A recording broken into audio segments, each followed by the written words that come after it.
Well, there you go.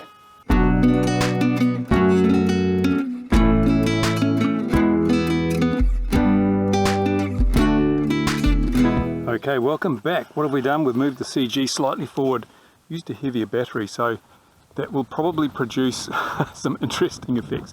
At least it will tell us whether the problem is due to the flat plate airfoil or the centre of gravity. So here we go. Here goes nothing. No wind today, which is going to make it a bit harder. The speeds will be faster.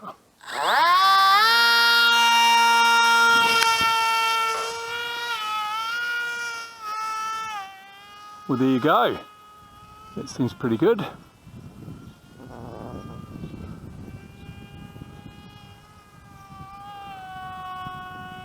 Needs a bit of down trim. But I'd say that's actually flying reasonably well. Well, no, has that kind of tucking thing. That is flat plate, I think. While I'm flying with the airfoil or the plate at a reasonable angle of attack, all is well. But if I let the plate get level, let the wing get level, then it wants to tuck its nose because suddenly the lift drops dramatically from the wing. That is a characteristic of a flat plate operating in that area. So I'm going to bring that in. We still need to do some work on that. Oh, there we go, on that airfoil.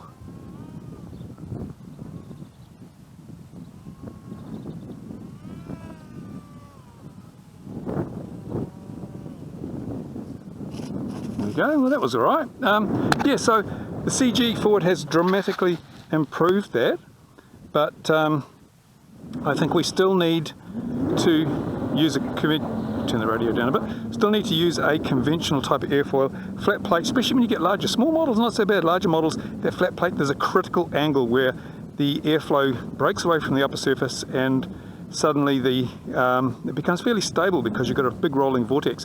But then when you get it so the airfoil becomes laminar, so the air's flowing over the top and the bottom of the airfoil, it loses a lot of effectiveness and it gets very touchy in terms of pitch. So it's nothing to do with the length of the tail moment. We've just seen that, the tail, because in speaking, actually I'll just go back, we'll go back into the studio and we'll talk about this. I want to cover some of the comments that people have made on this design in the comments and just address some of the issues that they raised.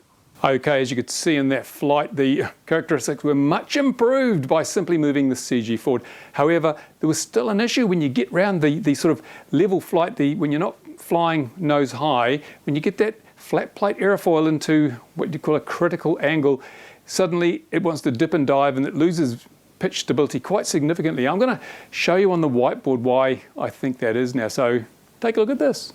Now, to be honest, I couldn't find a lot of stuff on flat plate airfoils. Apparently they're not that popular for obvious reasons. But what I'm going to do here is look at flat plate airfoil in three different situations. First of all, let's assume that the airfoil is slightly angled in respect to the oncoming airflow. Now the red represents the airflow, so we're moving through the air, or if we're in a wind tunnel, the air would be moving towards the airfoil. What happens is with a slight upward inclination, some of the air here is forced down, it travels down, so there's Newtonian lift. It's a reactive lift. That means because the air traveling underneath the wing is pushed down because it follows the contour, then the air going down produces lift going up, an equal and opposite reaction. That's Newtonian lift. And that occurs at all angles of attack, except probably dead face onto the thing. Over the top here, the air's got a different path. It travels along here and it will actually stick to the top surface of the wing of the flat plate section as long as the angle is very low, as long as it's below what we call a critical angle. So what happens then is because it's actually sort of bouncing up and then going over, there's a low pressure area developed. That's the green there. That's low pressure. So we're getting some Bernoulli lift as well. That's caused by the fact that this air, because it's being diverted over the top, has to travel a little bit faster. And therefore, by traveling faster, it has a slightly lower pressure, which means we get this low pressure green bubble appearing here. So that, in that respect, a flat plate airfoil acts just the same as a lifting airfoil, a conventional. Let me draw one up here for the benefit. Oh, can we see down here? No, we can't. What's the lowest level? Oh yeah, here, I can draw one here. This is a conventional looking airfoil. I mean, that's what we're used to seeing with an airfoil, you know, and highly exaggerated, of course. And with the conventional airfoil, the air comes along and it goes, ooh, like so, and ooh, like so. So we have Newtonian lift produced by the air being pushed down.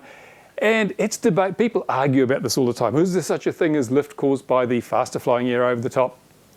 And I don't know. Apparently NASA have done tests and said it's all a load of bullshit. Sorry, it's all a load of rubbish. That this Bernoulli effect doesn't have an effect. But other tests show that it does, and NASA's not perfect. So I think there is a contribution by the Bernoulli effect, the fact that this air, because this distance here is longer than that distance, the air speeds up. It's compressed and speeds up as it travels over the top. So Mr. Bernoulli says the faster the air flows, the lower the pressure. So if you've got fast flowing air on the top compared to slower flowing air on the bottom, you'll have less pressure on the top, so there'll be a lift generated by that pressure underneath pushing up. We can debate it for hours. It's an open debate. But anyway, whatever the case, the air flowing over the top of the wing, as well as the air flowing underneath, tends to leave at a downward angle, which provides Newtonian lift to lift the whole wing, or provide a upward lifting force on the wing. So that's how traditional wings work. You can see this one, because we've got this bubble of low pressure formed there, it is a bit like a very squashed one of these, so it operates in the same way. We have a laminar flow, as it's called. The air is flowing pretty much parallel to the surface of the wing. It's nice smooth flow. So there's very little drag. There's a very low drag at this low angles of attack. And in fact, you'll notice that even flying that aircraft that I flew the other day, when it got near neutral, when the angle of attack of the wing was very close to level, it actually sped up a lot because there was no drag anymore, very little drag anymore. But what happens is, and of course I should say that if this has a slightly nose down, then you get the reverse happening and you get a downward lift. That's why as you pivot around that 0 degrees, the lift changes very quickly. And another way of looking at this is, if this is at 1/2 a degree to the oncoming airflow and it produces X units of lift, if we increase that to 1 degree, it's just an increase of another 1/2 a degree, we get 2 times X units of lift. So the lift is changes very dramatically around that center point, so that naturally if you're flying along, it pitches up slightly. It will pitch up steeply because suddenly there's a whole lot of lift, and if it pitches down, it will pitch down steeply. It is very sensitive to changes of angles of attack of the flat plate airfoil at around the 0 area. But something strange happens once we go beyond a certain angle. I've exaggerated that angle dramatically here. In a conventional airfoil, when you lift it beyond a certain angle, which is typically 13 to 16 degrees, I think, on most airfoils, then instead of flowing smoothly over the top here, this air actually detaches and it just gets turbulent. So you end up with a turbulent flow. So you don't get any more of the lift from the air on the top of the wing. The top of the wing effectively stops lifting. All you've got is the Newtonian lift from the bottom, and the air over the top contributes significantly to the lift. So that's why an aircraft stalls. When the air separates from the top of the airfoil, the lift drops dramatically and the nose of the aircraft drops down and you crash into a hole in the ground. So that's how stalls work on a conventional airfoil. Now on the flat plate, we have something quite similar. We still, better use the right colour. We have our Newtonian effect because the air will come along and get deflected down. There you go. And we'll still have the same thing here. We'll have this big turbulence here, so there's no lift. So this is a stalled airfoil. The thing is, though, that because we were getting so little lift from the top end anyway, the top of the flat plate provides very little lift, then when we get above a certain angle, we don't suddenly get a massive drop of lift, like, the wing doesn't actually stall because it's entered the state, and the Newtonian lift on the bottom surface keeps providing a lot of lift. So a flat plate airfoil will operate seemingly amazingly at very high angles of attack. It doesn't, because we're not seeing, if we draw let me just try and draw a little graph here off the top of my head. This is the, let's say this is the angle of attack of the wing. So this is 0 and this is perhaps 20 degrees. So that's this angle, and this is lift. Excuse my crappy writing. Right. I'll do a conventional airfoil in, let's do it in brown, because I have a brown marker pen because someone sent me a whole lot of whiteboard marker pens. Fantastic. Okay, so this is I'll do it in purple because let's draw this back in brown here so that it looks, you can see what I'm talking about. Here's your conventional wing section, brown. As the angle of attack goes up, the lift goes up, as you'd expect. It's a fairly linear function on a standard wing until you get to the stall, and then the lift drops dramatically like that. So you get this, here's the stall point here, bing, bad news, right? But until there, it's pretty linear. Now, if we looked at our flat plate airfoil, you'd find that it went like this.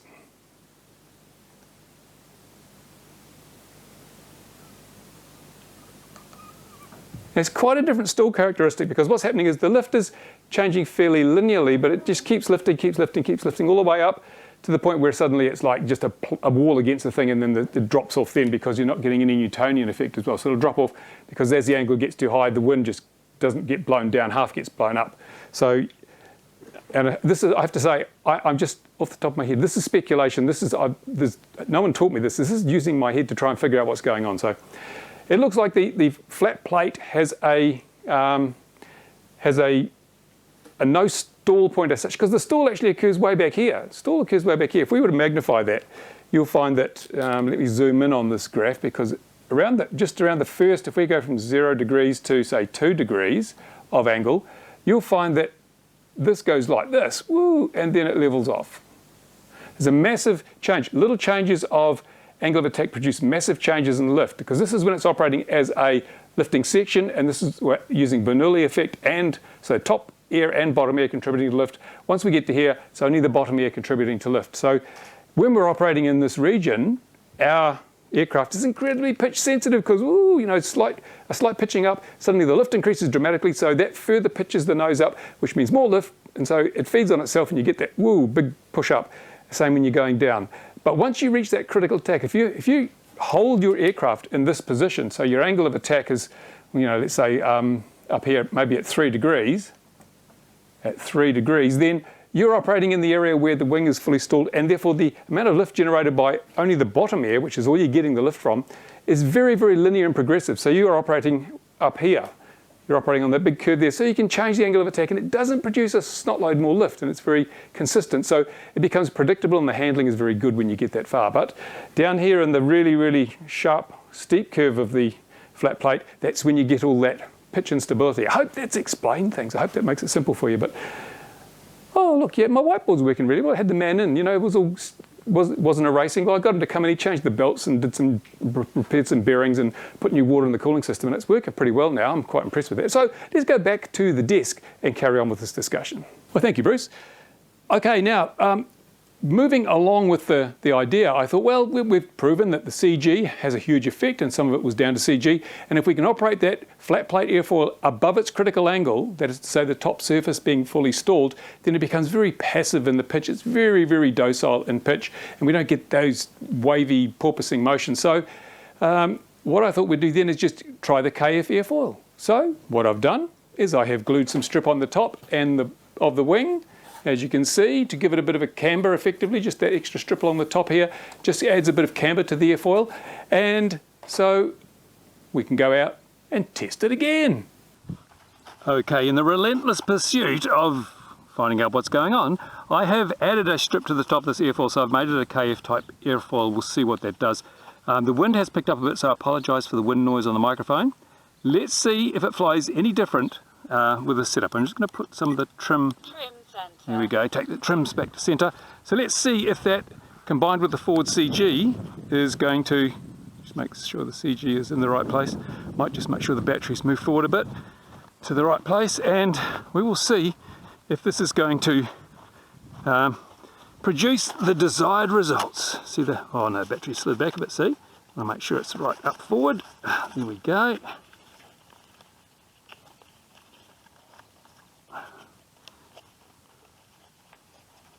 Check the CG again. So this will be the same CG as the last flight.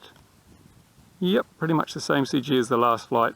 But we have this aerofoil section on the top now. So let's see how we go. Everything seems to be working.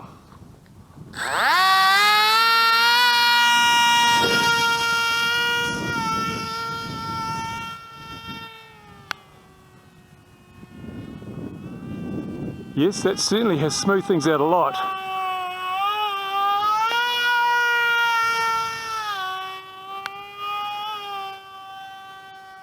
It does have a tendency to drop its nose just a fraction, but not very much. And it does actually need a little bit more vertical stabilizer area. See, it is kind of, it is not that steady in yaw, but this is flying so much better than it was. Now it's actually sort of a little bit, yeah, it gets up on the stall there and it wants to yaw around, so I think we could do with some more vertical stabilizer area. And it is still a little bit unstable in the pitch, but moving the CG forward a bit more would probably help that. But it is certainly a much better model than, much better model than it was. It does not like a down elevator still though. So that's not, yeah, CG forward I think. CG forward would be a great help. So let's see if we can land it without breaking it.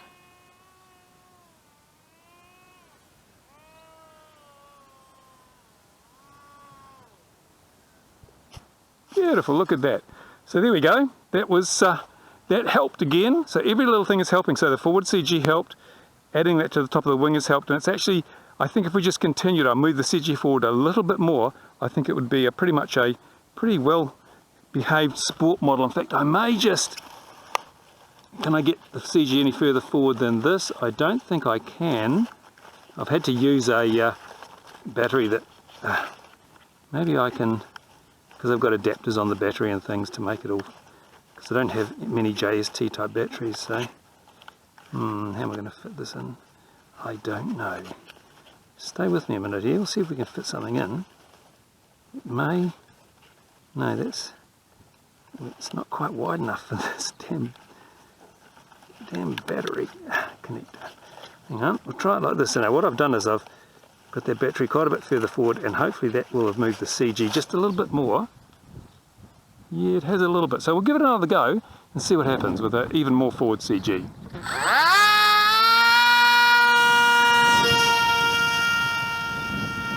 Yeah, that looks a lot better.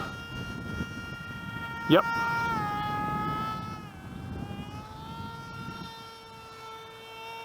It's still a bit pitchy, but I guess I could tone down the elevators a bit because some of that may be me. It's a Parkinson's day today.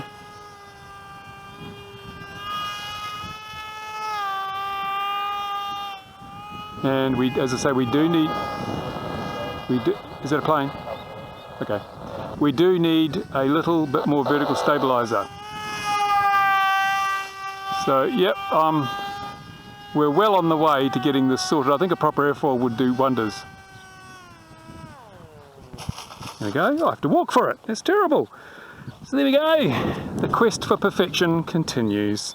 So there we have it. CG helped, and going to the KF type airfoil also helped, because that effectively made the wing more like a normal lifting section. So we lost that extra, the criticality, the number of degrees over which that criticality existed was extended. Therefore the angle of that slope, the slope that we have that turns a small amount of angle of attack into a lot of extra lift is extended, so it's shallower, so we don't have that same pitchiness.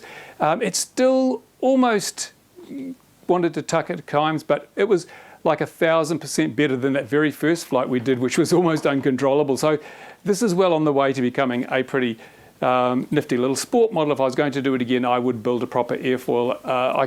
There's still things I could do to this to make it work. I could put ribs on here and put a piece of film over the top. But I don't think I'm going to bother. One thing I did notice, which someone put out in the comments, was it needs more vertical stabilizer area. One of the reasons for that is that this pod is quite big, and as I forget who it is, but I'll tell you in a moment, as they said in the comments, a lot of area in front of the CG, which means when this gets up to the stall, it gets kind of, it loses its yaw control because there's not enough air flowing over the tail surfaces to give it yaw stability. So simple solution to that, it would be to run some sub fin out here, just run it under there, and that would then provide the necessary extra yaw stability. I may do that as a next step in refining this design if I can be bothered, but at the moment it's quite flyable. It's probably not the best flyer. It does show the weaknesses that are still there, but it's proven. We've learned a lot from this model, and we've learned that you can take something that's unflyable and with a few simple changes turn it into something that can be flown and flies reasonably well. I mean, it was flying quite happily.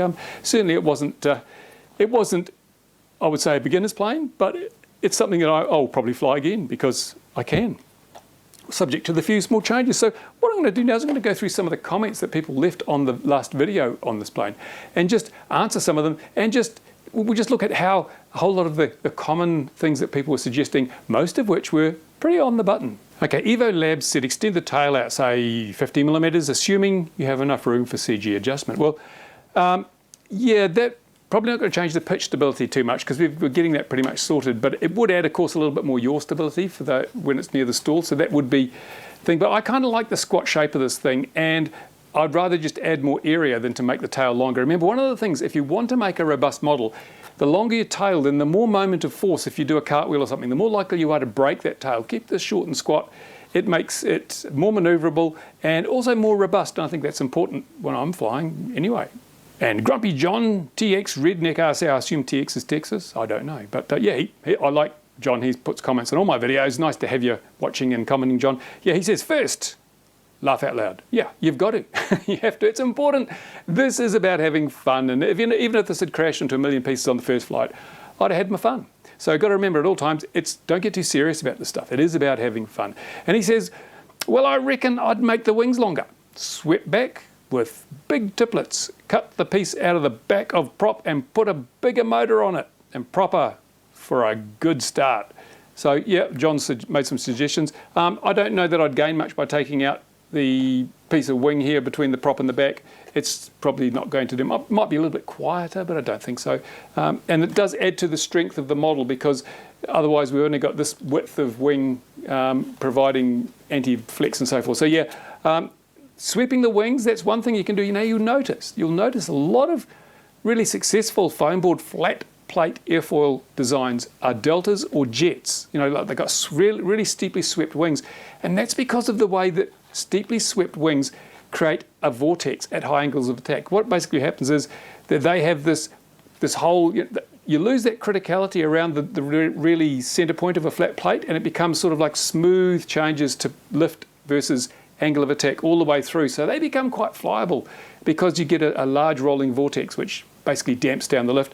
Really useful. So it's quite practical to use a flat plate on a highly swept or triangle shaped wing with great results. Not so good on a plank as such. So thanks for your input, John. As for putting a bigger motor on it, well, I haven't got above third throttle on this thing.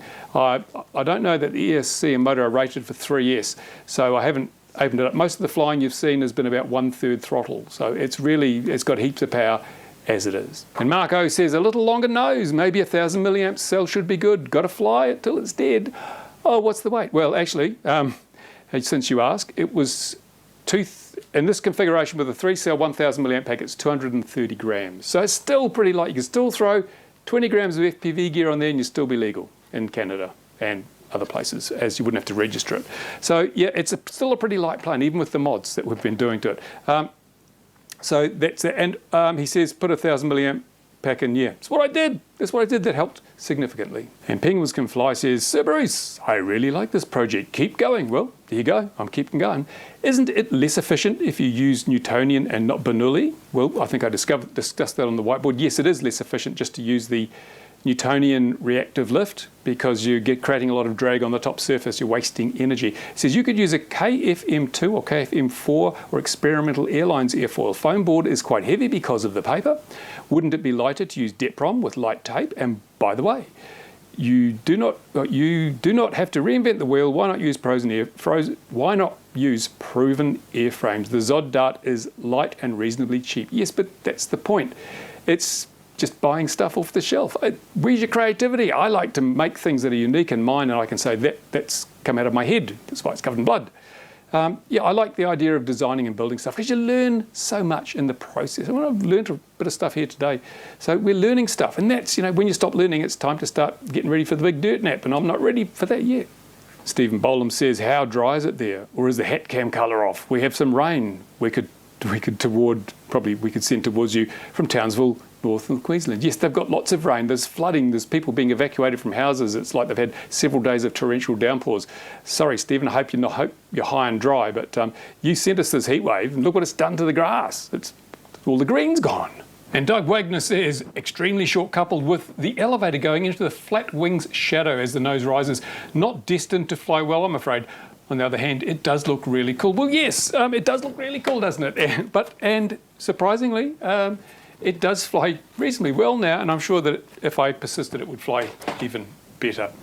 And Mike, the reviewer, a long-time supporter of the channel and someone who constantly lavishes me with praise and compliments, says KFM airfoil. Yes, Mike, you're right. And look what we have here. Yes, exactly. So most people got pretty much on track with what they were suggesting. There was, what have we got here? Yeah, check out the Kine Fogelman airfoils, which we've done. That was Dark Lee 69.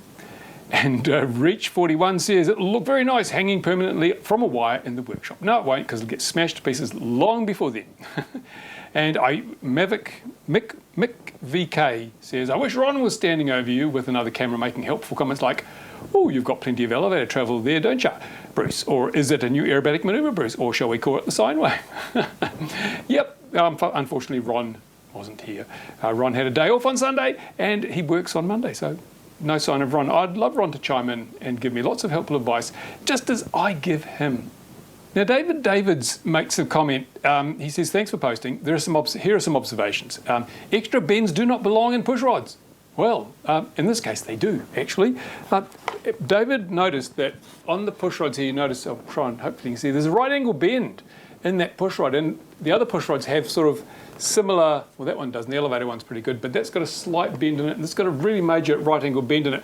What's going on there? Why have I put these bends in the push rods, and isn't that a bad thing? Well, on a longer push rod, yes, it would be, but these are very, very short push rods. We're talking about 75 millimeters between the servo and the horn, and this is stainless steel TIG wire, so it's quite stiff. And the reason I put the right angle bend in there is so I can adjust the length by giving it a tweak with the needle nose pliers. I tweak it one way and it makes it shorter, tweak it the other way and it gets longer. So it's like having clevises. It's like having a clevis on your linkage, but without the weight and the complexity and the cost of a clevis. It's just a piece of wire. And trust me, there is no way that wire is going to bend under the aerodynamic loads on this model or the 8-gram servos that couldn't pull the skin off a rice pudding. Just not going to happen. But that is one really, if you're building models like this, I just use, for my horns, I use a piece of plywood and drill a hole, and I'll put a Z-bend on there and a Z-bend on there and give it a twink, make it slightly longer than it needs to be, so you can put a bit of a kink in it with the pliers, and then you can adjust it either way without messing around. Super simple, super good, super good. So yeah, so David, you were correct. In a longer push rod, you wouldn't want to do that because it'll make it buckle and bow. But in this case, it's not a problem. He also mentioned the excessive cross-sectional area of the fuselage forward of the prop. And yes, there is a lot of cross-sectional area, but if you want a big payload compartment, you've got to have that. And he was right, because remember I mentioned that when it gets near the stall, it gets all loose as your authority, it gets a bit wobbly. And so that's this cross-sectional area that David quite rightly points out is quite large in front of it's actually in front of the centre of gravity where it matters. So there's a lot of that which counteracts the effect of the tail. So up at the stall there, it gets all wobbly. So as I mentioned, one thing you can do is just put a sub-rudder on here, just run a bit under there, increase the vertical fin area. Problem solved, not a problem. And he says, it appears the model has a zero lift main with an excessive chord. Well, it's not zero lift or it wouldn't fly. It doesn't have excessive chord. I designed it deliberately to be a very low aspect ratio because low aspect ratio is strong, it's tough, it's durable. Long, skinny, spindly wings, especially out of foam board, will tend to flex more. They're more likely to get broken if you do a cartwheel. So keeping it stubby, it's not as efficient because you have a larger tip vortex, more air spiraling off the tip. But it does mean that if you have a bad landing or you clip a tree, it's not going to smash the wing off. And that's really important when, like me, if you like flying close proximity, FPV. And BD says, based on where that fibre tape is and the straightness of the wing, I think you may be dealing with some aeroelasticity as well. What he means is that perhaps the wing is bending or flexing under aerodynamic loads as the angle of attack changes. No, I don't think it is. It's actually a very stiff wing because of the tape. And because it is a tensile membrane, foam board is a tensile membrane structure, which means actually it's quite strong in torsion and bend. And certainly, I don't think that was the case. This is a really, really rigid model. Considering that it's really light and it flies relatively slowly, I don't think we've got problems with airframe distortion. And Mark 77 Woody says, well, at least you weren't ashamed to admit you're wrong. I thought, I've had so much practice at it. I'm really good at it, admitting I'm wrong. And how much of that prop is actually in clean air? Just the tips by the look of it. Well, you might surprise you to know that it's only the tips that really do much work. If you look at the speed of each blade of a prop is effectively a wing. And if you look at how fast it's travelling through the air, as you go out towards the tip, it's travelling faster and faster. So the tips produce most of the lift. The bit in the centre just really goes along for the ride.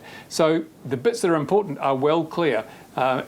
of the fuselage section, so it's certainly not underpowered. This, as I said, I've only been flying it on about third throttle because I'm not sure the ESC would take full throttle, and it doesn't need more power. It would just become too much of a handful to fly with more power. So yeah, I think the prop's doing a reasonable job, but it is creating a lot of noise because it is operating in a turbulent wake, and when you have a prop slicing turbulent wake, you get noise. That's why this thing is so damn noisy.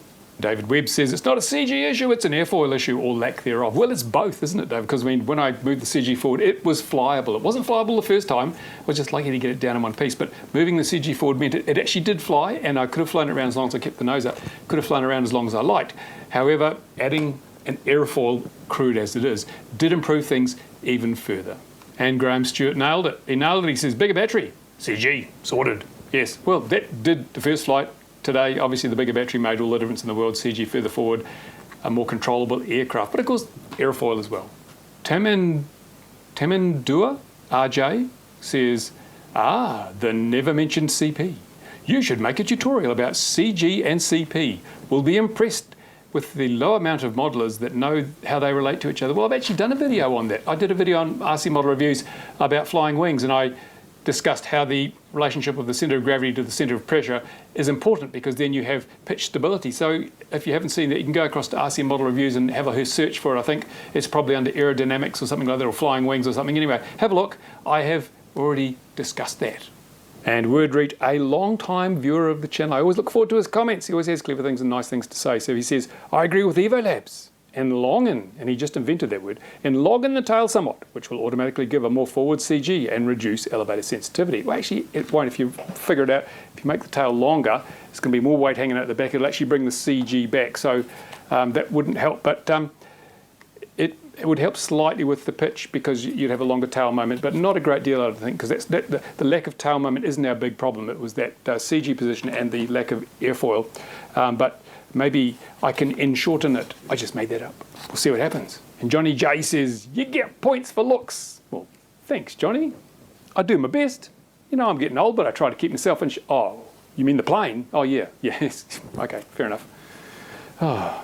And Eleanor Malik asks, how bad are the tremors yet? Well, they come and go. Thank you for asking. They come and go. Today was a fairly good day, but you could hear the throttle wavering a little bit on that first flight. My thumbs were shaking a little bit. And so, yeah, on a bad day, I really just sit around thinking about stuff because it's pretty hard to do stuff. But on a good day, yeah, I can still fly. I still fly, and hopefully that'll be the case for a while to come. And well, you'll be able to tell, because you'll be able to see the models bouncing all over the sky. And Craig Miller says, I'm caught between nothing succeeds like excess. Or, if at first you don't succeed, give up. There's no point in further embarrassment. Have fun. You're right. Actually, Craig, no, you're not quite right. Nothing succeeds like 6S. I could put a 6S battery in here and this would fly beautifully. Nothing succeeds like 6S. And if at first you don't succeed, don't take up skydiving, okay? There we go. That's my twist on those old sayings. And Michelle Boland, who I've had many a sparring session with over some of my ranty videos and my videos on the rules. Hi, Michelle. Thank you for chiming in with your comment. Much appreciated. Extend the tail moment. Now, as I say, that's not the primary problem, or wasn't the primary problem with this aircraft.